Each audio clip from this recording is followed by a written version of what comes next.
இந்த மேடையை அலங்கரிக்க இருக்கிறார்கள். முதலில் திருமிகு தமிழ்ச்செல்வன் அவர்கள் எழுத்தாளர் வரலாற்றை வாசித்தல் என்ற தலைப்பில் சிறப்புரை வழங்குவதற்காக இன்னும் சிறிது நேரத்தில் நம்முடைய இந்த மேடைக்கு வருகை தர இருக்கிறார்கள். அடுத்ததாக திருமிகு மனுஷ்யபுத்திரன் அவர்கள் கவிஞர் மற்றும் தலைவர், சென்னை மாவட்ட நூலக ஆணைக்குழு. 21ஆம் நூற்றாண்டில் இளைஞர்கள் எதை வாசிக்க வேண்டும் என்ற தலைப்பில் சிறப்புரை வழங்குவதற்காக இன்னும் சற்று நேரத்தில் இங்கு வருகை புரிவார்கள். இன்று விநாயகர் சதுர்த்தி தினம் என்பதால் விநாயகரே நம்முடைய புத்தக திருவிழாவிற்கு வருகை தந்திருக்கிறார். அவர்களை மாவட்ட நிர்வாகத்தின் சார்பில் வருக வருக என்று வரவேற்று உங்களுடைய பலத்த கரகோஷத்தினை அவர்களுக்கு வழங்கும்படி அன்புடன் கேட்டுக்கொள்கிறேன். தினம் ஒரு வேடத்தில் இந்த புத்தக திருவிழாவை அலங்கரித்து கொண்டிருக்கிற அவர்களை வாழ்த்துகிறோம். திருமிகு தமிழ்ச்செல்வன் அவர்கள் எழுத்தாளர் நம்முடைய வருகை புரிந்திருக்கிறார்கள். அவர்களுக்கு உங்களது பலத்த கரகோஷத்துடன் வரவேற்பினை வழங்கும்படி அன்புடன் கேட்டுக்கொள்கிறோம்.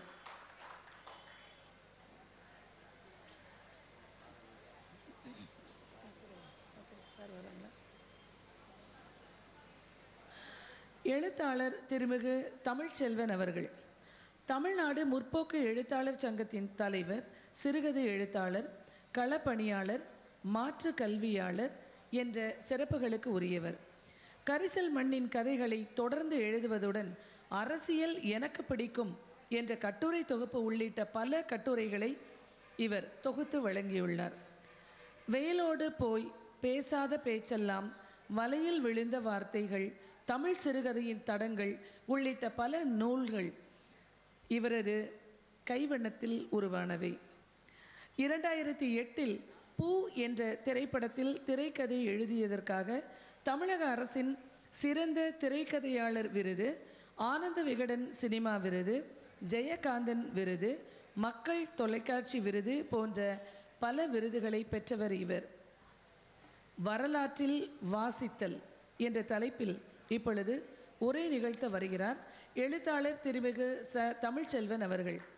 வருக வருக என்று அவர்களை வரவேற்று அவர்களுடைய உரையினை கேட்பதற்கு நம்மை தயார்படுத்திக் கொள்வோம்.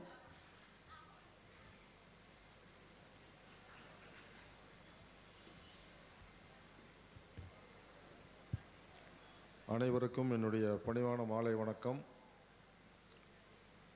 அலைகடலென திரண்டிருக்கும் என்று சொல்ல முடியாவிட்டாலும் ஆர்வத்தோடு அமர்ந்திருக்கும் உங்கள் அனைவருக்கும் என்னுடைய பணிவான வணக்கத்தை தெரிவித்துக் கொள்கிறேன். வரலாற்றை வாசித்தல் என்கிற தலைப்பிலே சில கருத்துக்களை உங்களோடு பகிர்ந்து கொள்ள இருக்கிறேன். சரித்திர தேர்ச்சிகள் என்று பாரதி சொன்னார். நான் அவ்வளோ பெரிய கோரிக்கையெல்லாம் நான் வைக்கல. வரலாற்றை வாசிப்போம் என்று சொல்கிறேன். சரித்திரத்தில் தேர்ச்சி கொள்வது அவசியம் என்று பாரதி அன்றைக்கு கருதியிருக்கிறான். ஆங்கிலேயர்களுடைய ஆட்சியின் கீழே நம்முடைய வரலாறுகளெல்லாம் மிதிக்கப்பட்டு கொண்டிருந்த ஒரு காலத்தில் பாரதி நம்முடைய இந்திய மக்களுக்கு உணர்ச்சி ஊட்டுவதற்கான பல்வேறு வழிகளிலே ஒன்றாக நாம் யார், நம்முடைய பரம்பரை என்ன என்ற உணர்வை ஊட்டி அதன் மூலமாக சுதந்திர வேட்கையை உருவாக்க வேண்டும் என்பதற்காக சரித்திர தேர்ச்சிகள் என்று சொன்னார். அந்த காலம் வேறு, இன்றைய காலம் வேறு. இன்றைக்கு நாம் வரலாற்றை குறைந்தபட்சம் வாசிக்க வேண்டும் என்ற கோரிக்கையோடு தான் நான் உங்களோடு வந்து நிற்கிறேன். ஏன் வரலாற்றை வாசிக்க வேண்டும் என்று ஒரு கேள்வி எழுப்பினால், வரலாறு என்றால் நாம் எல்லாம் என்ன நினச்சிருக்கோம்னா, அது பழைய காலத்து கதை, அது பழங்கதை, நேற்றைய செய்தி இன்றைய வரலாறு, ஏதோ ஒரு பழசு பற்றினதான் வரலாறு என்று நாம் பொதுவாக பள்ளிகளில் கல்லூரிகளில் எல்லாம் நாம் வச்சிருக்கக்கூடிய புரிதல் என்னவென்றால், ஹிஸ்ட்ரினா அது பழசு என்று ஒரு கருத்து இருக்கிறது. ஆனால் உண்மை என்ன என்றால், அது ஒரு உதாரணத்தின் மூலமாக சொல்ல விரும்புகிறேன். உங்களுக்கு திடீர்னு இன்றைக்கி ஒரு வயிற்று வலி வந்துருச்சு, டாக்டர்கிட்ட போகிறீங்க. டாக்டர் என்ன கேட்காரு, நீங்கள் காலையில் என்ன சாப்பிட்டீங்க, நேற்று என்ன சாப்பிட்டீங்க, நைட்டு என்ன சாப்பிட்டீங்க அப்படின்னு கேட்குறாரு. இப்போ இருக்கிற வயிற்று வலிக்கும் நேற்று சாப்பிட்ட வரலாற்றுக்கும் சம்மந்தம் இருக்குது. டாக்டர் என்ன கேட்குறாருன்னா வரலாறு கேட்குறாரு. இப்போ எங்களை மாதிரி ஏஜ்டு பர்சன்ஸ் டாக்டர்கிட்ட போய் பிபி இருக்குது, சுகர் இருக்குது அப்படி செக் பண்ண போனோம்னா என்ன கேட்குறாரு, உங்கள் அப்பா அம்மாவுக்கு சுகர் இருந்துச்சா, உங்கள் ஃபேமிலியில் யாருக்காவது சுகர் இருந்துச்சான்னு கேட்குறாரு. ஹிஸ்ட்ரி கேட்குறாரு. ஆகவே ஹிஸ்ட்ரி கேட்பது என்பது பழசல்ல. இன்றைய வியாதிகளை சரி செய்ய வேண்டுமானால் நேற்றைய வரலாறு தெரிந்திருக்க வேண்டும். நேற்றைய வரலாறு தெரியாமல், அது மனித உடம்பாக இருந்தாலும் சரி, ஒரு நாடாக இருந்தாலும் சரி, உலகமாக இருந்தாலும் சரி, இன்றைய பிரச்சனைகளை சரி செய்ய வேண்டுமானால் நேற்றைய வரலாறு கண்டிப்பாக தெரிந்திருக்க வேண்டும். இந்த தூத்துக்குடி வரலாற்றில் மிக மிக முக்கியமான ஒரு ஊர். தூத்துக்குடினாலே வரலாற்று சம்பவங்கள் ததும்பி வழிந்த ஒரு ஊர் தான் இந்த தூத்துக்குடி மாநகரமும் இந்த தூத்துக்குடி மாவட்டமும். வரலாறு என்பது எப்போதுமே ஒற்றைத்தன்மை உடையதல்ல. இந்த தூத்துக்குடியில் தான் வ.உ. சிதம்பரம் பிள்ளை அவர்கள் வரலாறு படைத்தார். அவருக்கு முன்னாடி தமிழ்நாட்டில் மற்ற இடங்களெல்லாம் வெள்ளக்காரனை எதிர்த்து போராட்டங்கள் நடக்குது. கல்கத்தாவில் பயங்கரமாக போராட்டம் நடக்குது. அங்கே ரவீந்திரநாத் தாகூர் உட்பட, விவேகானந்தர் உட்பட பல்வேறு தலைவர்கள் வங்காளத்திலே ஆங்கிலேயர்களுக்கு எதிராக போராடுகிறார்கள். 1905ஆம் ஆண்டு கர்சன் பிரபு வங்காளத்தை இரண்டாக பிரித்த போது மிகப்பெரிய எழுச்சி வங்காளத்தில் நடைபெற்றது. அங்கே துவங்கியதுதான் இந்த அந்நிய பொருட்களை பகிஷ்கரிக்கக்கூடிய ஒரு மாபெரும் சுதேசி இயக்கம். ஆகவே வங்காளத்திலே எப்போதுமே தீப்பிடிச்சு எரியும் வெள்ளக்காரனுக்கு எதிராக. இந்த பக்கம் பம்பாயில் திலகர் தலைமையில் மிகப்பெரிய போராட்டங்கள் நடந்து கொண்டிருக்கும். அந்த பக்கம் பஞ்சாபில் லாலா லஜபதி ராய் தலைமையில் நடந்துக்கிட்டு இருக்கும். தெற்க தமிழ்நாட்டில் ஒன்றுமே கிடையாது. தூங்கு மூஞ்சி மாநிலம் என்று இதற்கு பாரதியார் பெயர் சொன்னார். பாரதியாருடைய கட்டுரைகள் நாம் படித்தோம்னா தமிழ்நாட்டை தூங்கு மூஞ்சி மாநிலம் என்று தான் அவர் குறிப்பிடுவார். அந்த அவப்பெயரை, கேவலத்தை துடைத்து அளித்தவர் வ.உ.சி. இந்தியாவில் வேறு எங்குமே காண முடியாத ஒரு மாபெரும் சுதேசி இயக்கத்தை இந்த தூத்துக்குடி மண்ணிலே கட்டி எழுப்பியவர் வ.உ.சி. சும்மா ஒரு சோப்பு தயாரிக்கிறது, வளையல் தயாரிக்கிறது, மெழுகுவத்தி தயாரிக்கிறது, ஊதுவத்தி ஊட்டுறது, இதுதான் உள்ளூர் தொழிலாக இருந்த நேரத்தில் வெள்ளக்காரனுக்கு எதிராக கப்பல் விட்டார். லட்சக்கணக்கான ரூபாய் முதலீடு செய்ய வேண்டிய ஒரு மிகப்பெரிய பிரம்மாண்டமான தொழிலை சுதேசி ஸ்டீம் நேவிகேஷன் கம்பெனி என்ற பெயரில் சுதேசி கப்பல் கம்பெனியை ஆரம்பித்தார். நம்மளால் இப்போ அந்த வரலாற்றை படித்து பார்த்தால் கற்பனை செய்ய முடியல. இன்றைக்கு கூட கற்பனை செய்ய முடியல. ஆனால் அன்றைக்கு 1905, 6 அந்த காலகட்டத்தில் தூத்துக்குடி நகரத்தில் இருந்து கொழும்பு நகரத்துக்கு கப்பல் விட்டார். கூட இருந்த தமிழர்கள் எல்லாம் அவருக்கு துரோகம் செய்து அந்த கப்பல் கம்பெனியை மூழ்கடித்தார்கள். அதே சமயத்தில் இந்த தூத்துக்குடி நகரத்தில் ஹார்வி மில் இருக்கிறது. பிராங்க் ஹார்வி என்கின்ற ஆங்கிலேயன் பாபநாசத்தில் அங்கே இருக்கக்கூடிய நீர்வீழ்ச்சியில் வரக்கூடிய தண்ணீரை வைத்து மின்சாரம் தயாரித்து அங்கே ஒரு டெக்ஸ்டைல் மில்லை உருவாக்கினார். அதனுடைய ஒரு கிளையாக இங்கேயும் தூத்துக்குடியிலேயும் ஒரு ஹார்வி மில்லை துவக்கினார். அந்த ஹார்வி மில் தொழிலாளிகள் உரிய சம்பளம் இல்லாமல், எந்த விதமான பணி பாதுகாப்பும் இல்லாமல் பணியாற்றி கொண்டிருந்தார்கள். ரேகை பார்த்து வேலைக்கு போகுது. காலையில் மில்லுக்கு போகணும், விடிய காலம் போகணும். ரேகை தெரியுதான்னு பார்ப்பாங்க. ரேகை தெரிஞ்சிச்சுன்னா நீ லேட்டு, உனக்கு வேலை கிடையாதுன்றாங்க. அது சூரிய வெளிச்சம் வருவதற்கு முன்னால் மில்லுக்குள்ளே போயிடணும். இப்போ ரேகை தெரியாமல் இருக்கும்போதே உள்ளே போயிடணும். விடிஞ்சும் விடியாமல் போது வேலைக்கு போகணும். அதே போல் எப்போ ரேகை தெரியலையோ அப்போ வீட்டுக்கு வரலாம். அப்போ அதிகாலை முதல் இரவு வரை வேலை பார்க்கக்கூடிய ஒரு ஒர்க்கிங் கண்டிஷனோடு தான் இங்கே ஹார்வி மில்லிலே தொழிலாளிகள் வேலை பார்த்தார்கள்.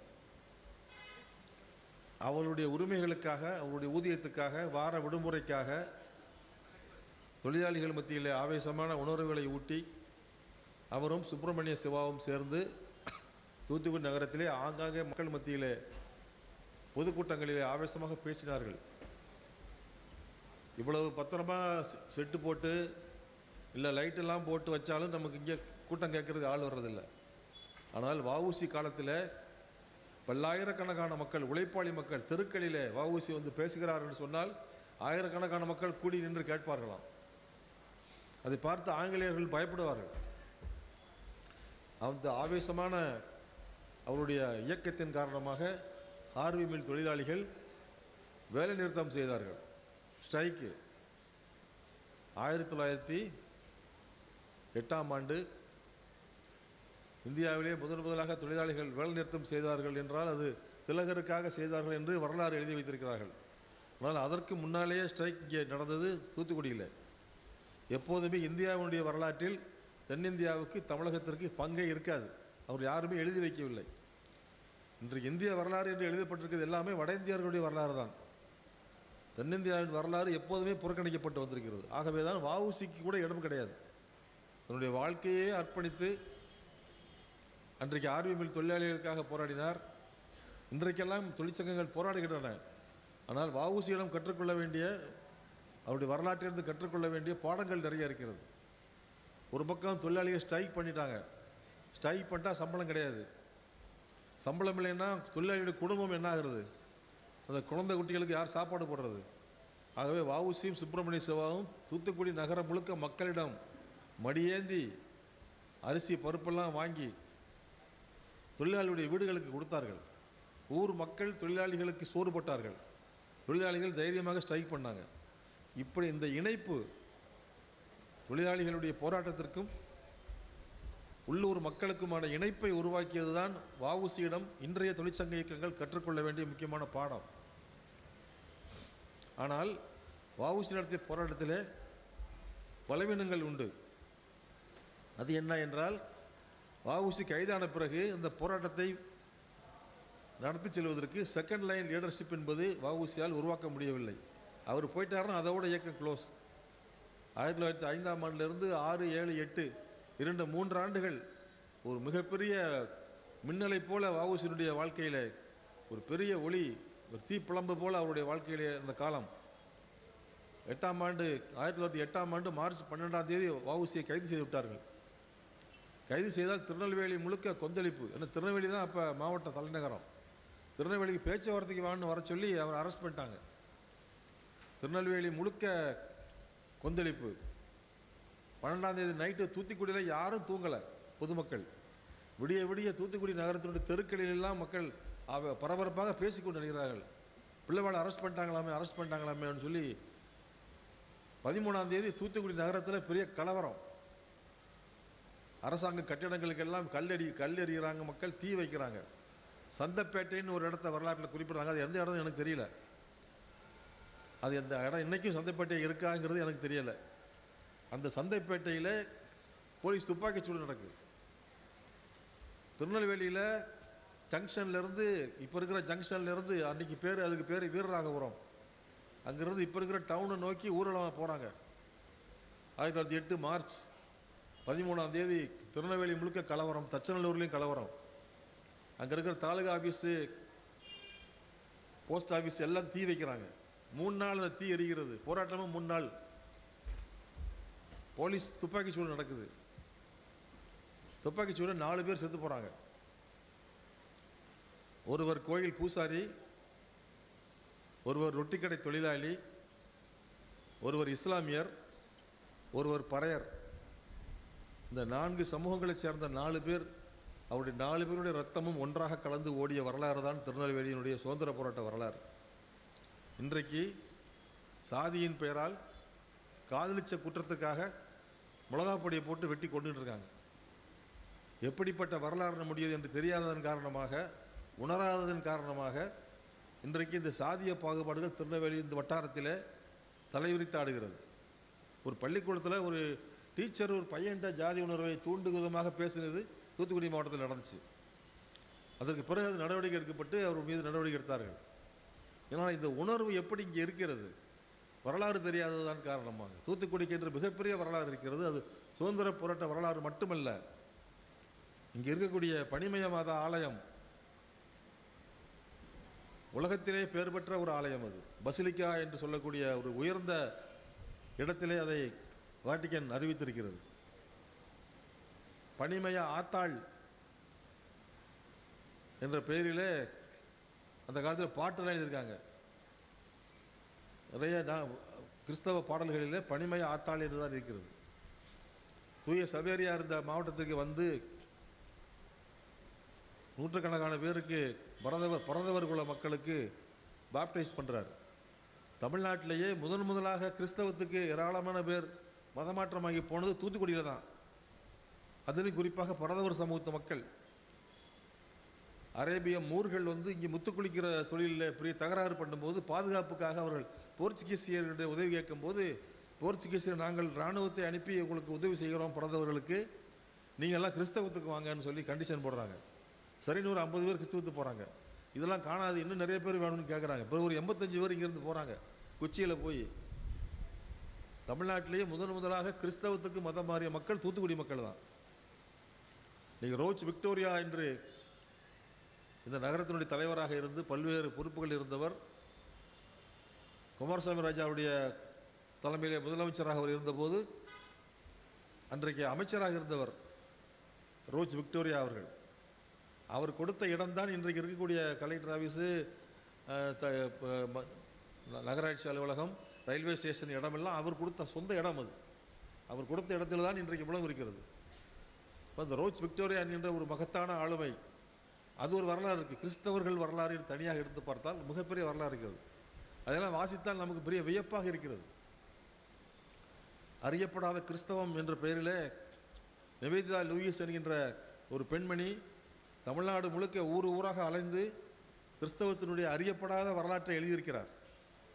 அதில் ஒரு மறக்க முடியாத ஒரு சம்பவத்தை நான் சொல்கிறேன். ஏன்னா நம்ம தூத்துக்குடியோடு தொட முடியுது. தூத்துக்குடி இருக்கக்கூடிய குறும்பூர் பக்கத்தில் இருக்கக்கூடிய அழகப்பாபுரம், அதை ஒட்டி மரிச்சுக்கட்டி என்று ஒரு கிராமம் இருக்கிறது. இப்போது இருக்கிறது அந்த கிராமம். அந்த கிராமத்திலே ஒரு சர்ச் இருக்கிறது. உள்நாட்டு கிறிஸ்தவர்களால் கட்டப்பட்ட முதல் சர்ச்சு. 9 சர்ச்சில் அது ஒரு சர்ச்சு, இந்த மரிச்சுக்கட்டி சர்ச். அந்த ஃபோட்டோலாம் பார்த்தேன். ஒரு சாதாரண பழைய காலத்து ஓட்டு வீடு மாதிரி இருக்குது அந்த சர்ச்சு. அந்த மரிச்சுக்கட்டி வில்லேஜுக்கு போய் விசிட் பண்ணி போய் பார்த்தா, அந்த மரிச்சுக்கட்டி கிராமத்தில் அந்த சர்ச்சு அப்படியே புதுசாக மெயின்டைன் பண்ணுறாங்க, பராமரிக்கிறாங்க.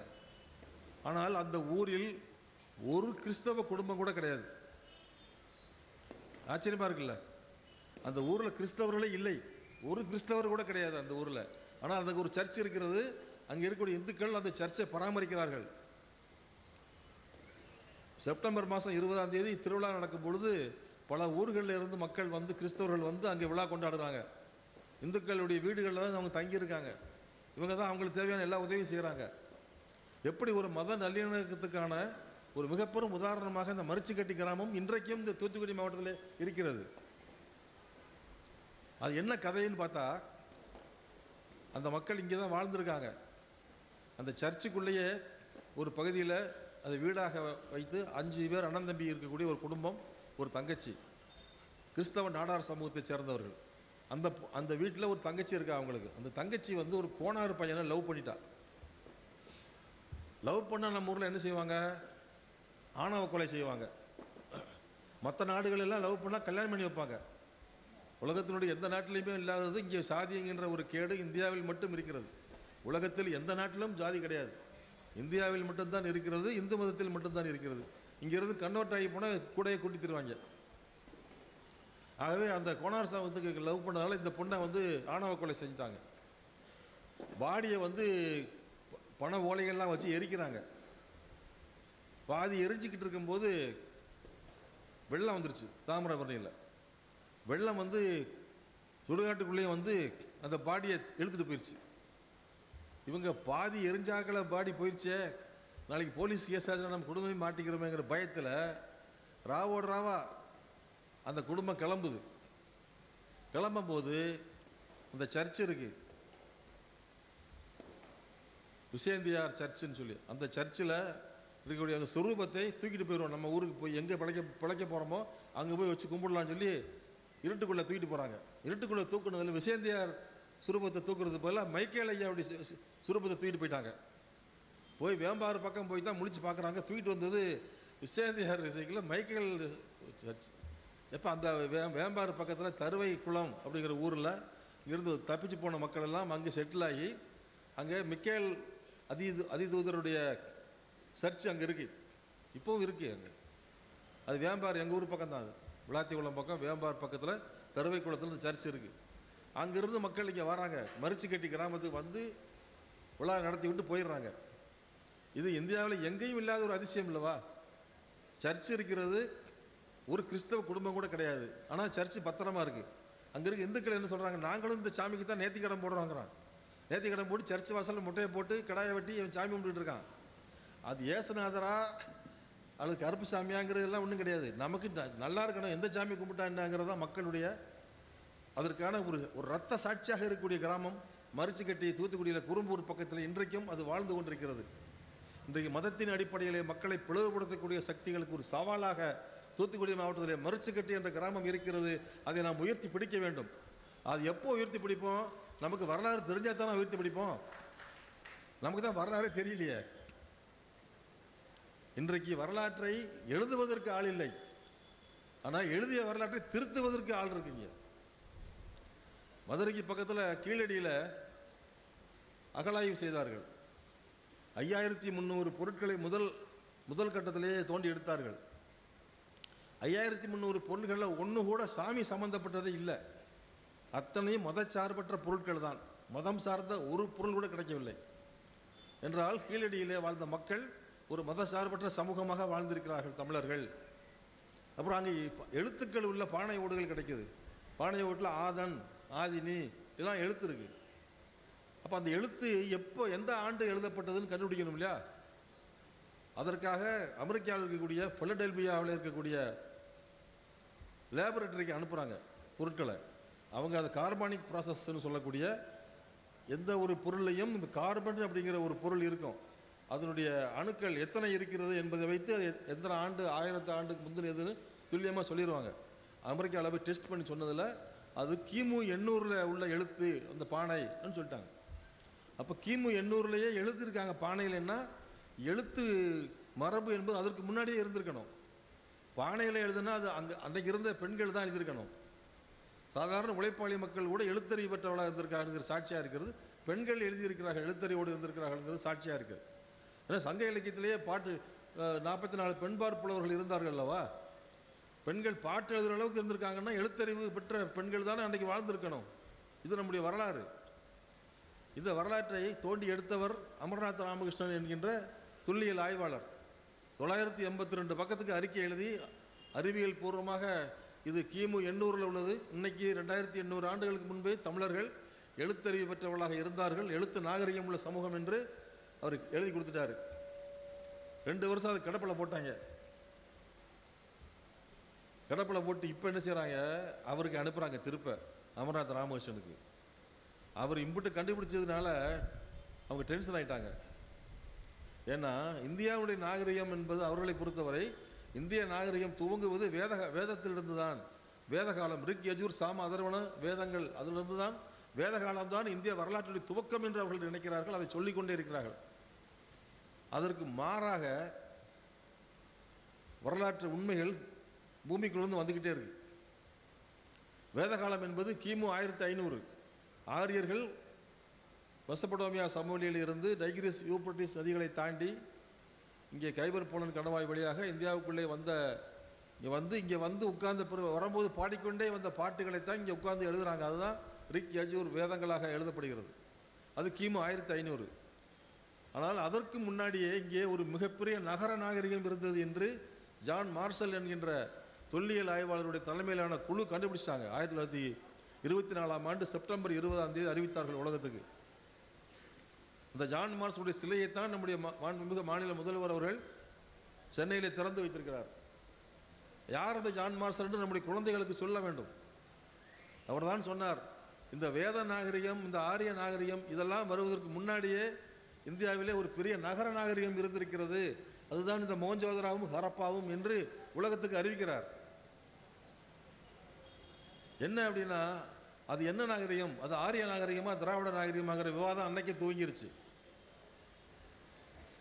அங்கே எழுத்துக்கள்லாம் இருக்கு, அந்த எழுத்தை வாசிக்க முடியல, என்ன மொழின்னு தெரியல.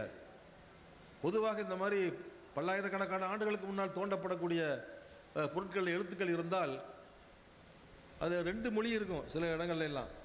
அப்போ ஒரு மொழி உயிரோடு இருக்கிற மொழியாக இருந்தால் இன்னொரு மொழியில் என்ன எழுதியிருக்குன்னு வாசிச்சிடலாம். அந்த மாதிரி ரசட்டோ ஸ்டோன்னு சொல்கிறாங்க. அதை அப்படி ஒன்றுமே கிடைக்கல, ஒரு மொழி தான் இருக்குது, அதில் சித்திர எழுத்துக்களாக இருக்கிறது. அதை வாசிக்க முடியவில்லை, மொழியை வைத்து கண்டுபிடிக்க முடியவில்லை.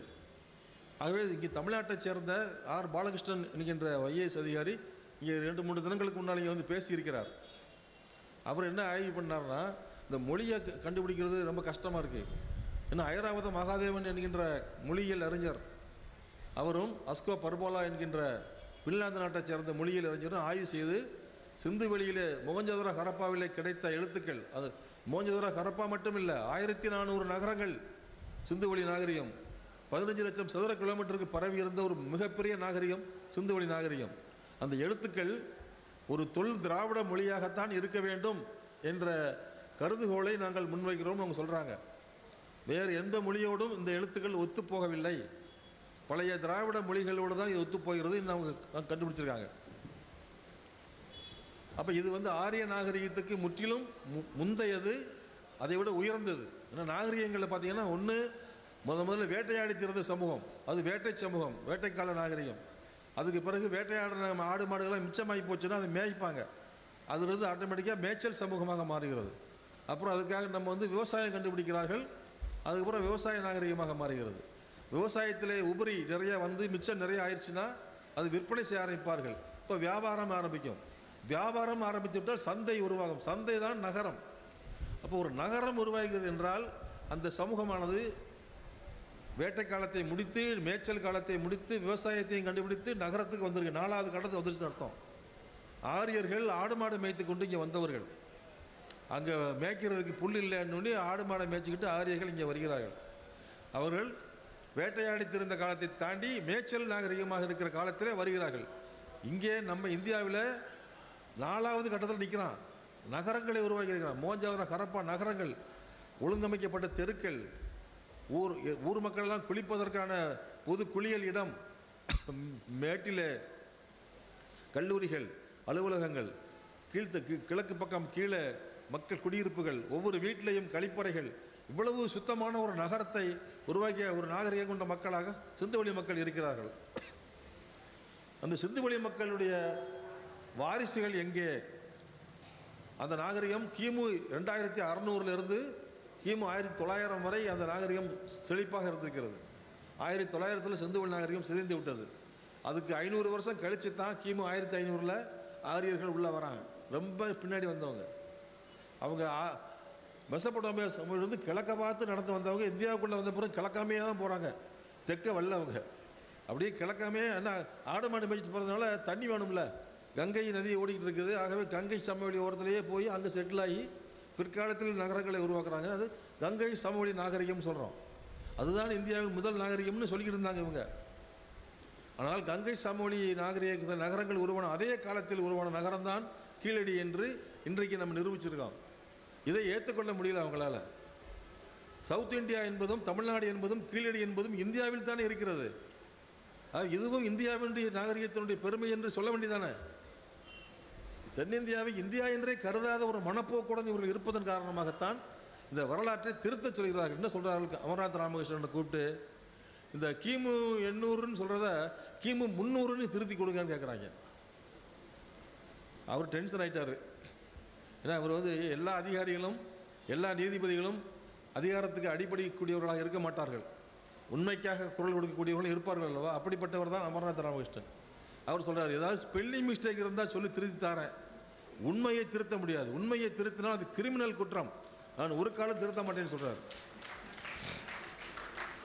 அதனால என்ன ஆயிடுச்சு, அவங்க இந்த வரலாற்றை திருத்த மாட்டேங்கன்னு சொல்லிட்டு ஸ்ரீராமன் ஒருத்தர் இவரை இவ்வளவு கண்டுபிடிச்சதுனால இவர் தூக்கி டிரான்ஸ்ஃபர் போட்டாங்க, அஸ்ஸாமுக்கு டிரான்ஸ்ஃபர் அடிச்சிட்டாங்க.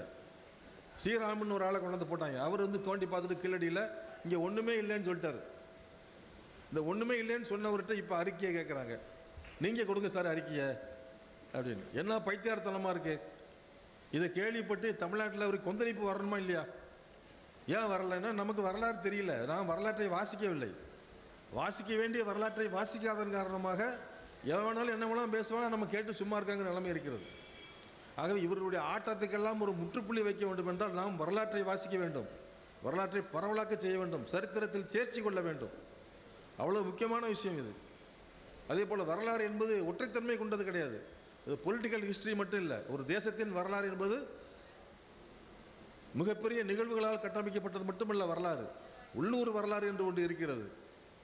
இந்த மரிச்சிக்கட்டி கிராமத்தினுடைய வரலாறு சாதாரண வரலாறா? இன்றைக்கு அது எவ்வளோ பெரிய செய்தியை சொல்லிக் கொண்டிருக்கிற இந்த உலகத்துக்கு. இதே போல் ஒவ்வொரு ஊரிலும் இருக்குது. நாகூர் ஆண்டவர் தர்கா என்று ஒன்று இருக்கிறது நாகூரில். இன்றைக்கி நாகப்பட்டினம் மாவட்டத்தில் நாகூர் ஆண்டு தர்கா இருக்குது. இந்த தர்காவில் இருக்கக்கூடிய அந்த தர்கா என்றால் ஒரு இறை நேசர் அடக்கம் செய்யப்பட்ட இடம்னு அர்த்தம், அவ்வளோதான். அதுக்கு மேலே வந்து பட்டு துணி போர்த்துறாங்க. அந்த பட்டு துணியை அந்த காலத்திலிருந்து இன்றைக்கு வரைக்கும் பழனியா பிள்ளை என்ற ஒருத்தருடைய குடும்பத்திலிருந்து தான் கொடுத்து கொண்டே இருக்கிறார்கள். இப்படி ஒரு மத நல்லிணக்கம் கொண்ட ஒரு வரலாறு நமக்கு இருக்கிறது. இந்த நம்ம பக்கத்தில் இருக்கிற சங்கரங்கோயில் இருக்கக்கூடிய கோயில் இருக்குது, கோமதி சங்கர் ஆலயம். அந்த ஆலயத்துக்கு ஆண்டுதோறும் அரிசியும் எண்ணெயும் ஒரு பாய் வீட்டில் தான் போய்கிட்டு இருக்கு இன்றைக்கு வரைக்கும். அது யாரும் அது பாய் வீட்டு ஐட்டம் யாரும் கேள்விப்பட்டதில்லை. அவங்க கொடுக்குறாங்க. 2 பக்கமும் நடந்துகிட்டே இருக்கு. யாரும் இது பாயின்னு நினைக்கல, அது வந்து இது இந்த கோயில் அப்படின்னு நினைக்கல.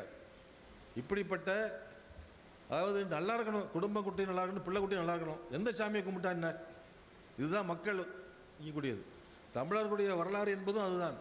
தமிழர்களுடைய வரலாற்றை நாம் சங்க காலத்திலிருந்து ஆய்வு செய்து பார்த்தால் தமிழர்களுக்கு கடவுள் வந்து ஒரு மெயின் பாயிண்ட் கிடையாது. நீ சங்க இலக்கியத்திலே முதல் பொருள், உரிப்பொருள், கருப்பொருள்னு இருக்கு. கருப்பொருளில் 14 ஐட்டம் இருக்கு. தெய்வம், உணா, நிறைய ஐட்டம் இருக்காது. இந்த 14 ஐட்டத்தில் ஒன்று தான் தெய்வம். எப்போதுமே தமிழர்களுடைய பழங்கால வரலாற்றை நாம் வாசித்தால் மையப்புள்ளியாக கடவுள் இருந்ததே கிடையாது. இறந்து போனவர்களுக்கு நடுகள் நட்டுவார்கள், இந்த நடுகளை கும்பிடுவார்கள். அது இன்றைக்கும் நாட்டுப்புற தெய்வங்களாக பீடம் கட்டி கும்பிட்டு தர்றாங்க மக்கள். அது வந்து எந்த மதமும் கிடையாது, அதுக்கு அது சைவமும் கிடையாது, வைஷ்ணவம் கிடையாது, அது சாமி, அவ்வளோதான். செத்துப்போனால் நம்முடைய முன்னோர்களை கடவுளாக வழிபடுகிறார்கள். நாட்டுப்புற தெய்வங்கள் என்று சொல்லுகிறோம், நாட்டார் தெய்வங்கள் என்று சொல்லுகிறோம். அந்த சாமி வந்து நீங்கள் சிவன் கோயில்லையோ பெருமாள் கோயில்லையோ போய் நீங்கள் சமைச்சதை கொண்டு பிரசாதமாக கொடுக்க முடியாது. அது மடப்பள்ளியில் சமைச்சு அதை பட்டு துணியால் மூடி அங்கே கொண்டு வந்து தான் அப்புறம் அவங்களுக்கு போடுவாங்க. ஆனால் இந்த சாமிகளுக்கு அப்படி இல்லை, நம்மளே பொங்க வைக்கலாம். கோயில் வாசலில் பொங்க வச்சு கிடா வெட்டி பொங்க வச்சு அந்த பொங்கப்பானை தூக்கிட்டு போய் மாரியாத்தா முன்னாடி வச்சு சாமி மூலம் அதே எல்லாத்துக்கும் கொடுப்பாங்க. அப்புறம் அந்த சாமிகிட்ட நேருக்கு நேர் பேச முடியாது. மதம் சார்ந்த கடவுள்களிடம் மக்கள் நேரடியாக பேச முடியாது. நடுவில் ஒரு ஆள் வந்து அதை மொழிபெயர்த்து சொல்லணும் அவருக்கு, சாமிக்கு. ஏன்னா இவர் சொல்கிறது சாமிக்கு புரியாது. அது என்ன சொல்லுங்க, நட்சத்திரம் சொல்லுங்க, எல்லாம் கேட்டுக்கிட்டு சக்கலம் பிரதரம் எல்லாரும் சொல்லி இவர் டிரான்ஸ்லேட் பண்ணி சொல்லணும் அவருக்கு. மக்களின் மொழி கடவுளுக்கு புரியாது. இந்த மாபெரும் பெருந்தெய்வ கடவுள்களுக்கு புரியாது. எந்த மதமாக இருந்தாலும் சரிதான். நான் எந்த ஒரு குறிப்பிட்ட மதத்தையும் சொல்லலை. சர்ச்சுக்கு போனால் நேரடியாக நீங்கள் பேச முடியுமா? அங்கே பாதிரியார் இருப்பார். மசூதிக்கு போனீங்கன்னா அங்கே ஒரு முல்லா இருப்பார். அவர் தான் அங்கே பேசக்கூடிய ஆள். நீங்கள் பேச முடியாது. ஆனால் நம்ம சாமிகள்கிட்ட நீங்கள் பேசுகிறது மட்டும் இல்லை, இந்த சாமியை உங்கள் மேலே இறங்கி வந்துடும். நீங்கள் விரதம் இருந்து போனீங்கன்னா உங்கள் சாமி உங்கள் மேலே இறங்கி வந்துடும். இவன் பேர் குருசாமி, ஆனால் இவன் மாரியாத்தால் ஆயிடுவான். அன்றைக்கி விரதம் இருந்து மாரியாத்தை சங்குன்னு ஆடுவான். ஊராரெல்லாம் போய் என்ன சாமி என்ன இப்படி கோவமாக ஆடுறீங்க எனக்கு போய் பேச்சுவார்த்தை நடத்துவாங்க. டாக்ஸ் நடக்கும். இந்த பேச்சுவார்த்தையில் வந்து சாமி கேட்கும், ஏன்டா எனக்கு வந்து போன வருஷம் பொங்க வச்சிடலாடா, 3 வருஷம் பொங்க வைக்காம போட்டிடலாடான்னு கேட்கும் அந்த சாமி. இது மக்கள் என்ன செய்வாங்க சாமிகிட்ட, ஐயோ சாமி இப்படி கோவப்படுதுன்னு நினைக்க மாட்டாங்க. ஆமாம் நீர் எங்களை வச்சிருக்கி உங்களுக்கு இன்னும் பொங்க வேற வைக்கணுமாக்குன்னு சொல்லுவாங்க. ஊரெல்லாம் வைசூரி போட்டு கிடக்கு, பிள்ளைகளுக்கெல்லாம் கல்யாணம் ஆகாமல் கிடக்கு, உமக்கு பொங்க வச்சு கடை வெட்டி பொங்க வைக்கிறதா இப்போ குறைஞ்சி போச்சாக்குன்னு மக்கள் சொல்லுவாங்க. உடனே சாமி என்ன செய்யும், மேற்கொண்டு கோவப்படாது, பேச்சுவார்த்தையில் இறங்கி வந்துடும். சர்ரா நீ கிடாதான் விட்டல ஒரு சேவலாவது அறுத்துருக்கலாம்ல அப்படின்னு கேட்கும். ஒன்று எங்க ஆமாம் சேவலாக இருக்கிற நிலைமையும் நாங்கள் இல்லை அப்படின்னு சொல்லுவோம். சர்ரா அதை விடுறா ஒரு வெள்ளி செவ்வாய்க்கு ஒரு சூடஞ்சாம்பராணியாவது கொடுத்துருக்கலாம்லான்னு கேட்கும். பேரஸ்ட் மினிமம் டிமாண்டுக்கு கடவுள் இறங்கி வந்துடுவார். கடவுளே வந்து மக்கள்கிட்ட பேசுவார். எந்த ஊர்லேயாவது சிவபெருமான் வந்து இந்த மாதிரி இறங்கி வந்து சாமியாடி அருள் சொல்லியிருக்காரா? சொல்ல மாட்டார். விஷ்ணு வந்து ஆடுவாரா? ஏசுனார் ஆடுவாரா? அல்ல ஆடுவாரா? வரமாட்டாங்க. மதம் சார்ந்த சாமிகள் எல்லாம் மக்களுடைய உடம்புல வரமாட்டாங்க. அவங்க இந்த மீடியத்தை யூஸ் பண்ண மாட்டாங்க. அவங்க அதுக்கு தனியாக அது மேலே மேலே மேலே போயிட்டே இருக்கும். ஆகவே நாம் இந்த வரலாறுகளை நான் உண்மையிலேயே இது போன்ற தெய்வங்களுடைய வரலாறை பூராத்தையும் தொகுப்பதற்காக கிராமமாக அலைஞ்சோம். நாங்கள் ஒரு 25 பேர் அலைஞ்சு ஒரு புத்தகம் போட்டிருக்கோம். தெய்வமே சாட்சி என்று இந்த பாரதி புத்தாண்டில் இருக்குது. 60 பெண்கள் கொலை செய்யப்பட்டவர்கள் இன்னைக்கு சாமியாக கும்பிடுறாங்க. அப்படி கொலை செய்யப்பட்டவர்கள் தான் இந்த லேனா, இந்த மரிச்சுக்கட்டியில் இருக்கக்கூடிய லேனா. அவன் கிறிஸ்தவ பொண்ணாக இருந்ததுனால இந்த நாட்டுப்புற தெய்வங்கள் பட்டியலில் வராமல் போயிடுச்சு. இப்படி ஒரு வரலாறு இருக்கிறது. உள்ளூர் வரலாறுக்குள் நாம் நுழைந்தால் அதற்குள்ளாக ஒரு பண்பாட்டு வரலாறு என்று நாம் ஆராய்ந்தோம் என்று சொன்னால், இன்றைக்கு நாம் முன்னெடுக்க வேண்டிய ஒரு மிகப்பெரிய பண்பாட்டு அரசியலுக்கான அற்புதமான ஆயுதங்கள் வரலாற்றுக்குள்ளே பொதிந்து கிடக்கின்றன. அவைகளை தேடி நாம் செல்ல வேண்டும், வாசிக்க வேண்டும் என்று கேட்டு விடைபெறுகிறேன். நன்றி, வணக்கம். வரலாற்றை வாசித்தல் அவசியம், வருங்காலம் வளமாகவே நிச்சயம். வரலாற்றை உங்கள் வாய்மொழி மூலம் வாசிக்க கொடுத்த வாய்ப்புக்கு வணக்கமுடன் நன்றிகளை வானுயர மாலை என வாழ்த்துக்களுடன் அணிவிக்கிறோம். எளிய நடையில் சொன்னால் வரலாறு முக்கியம் குமார், அவ்வளவுதான்.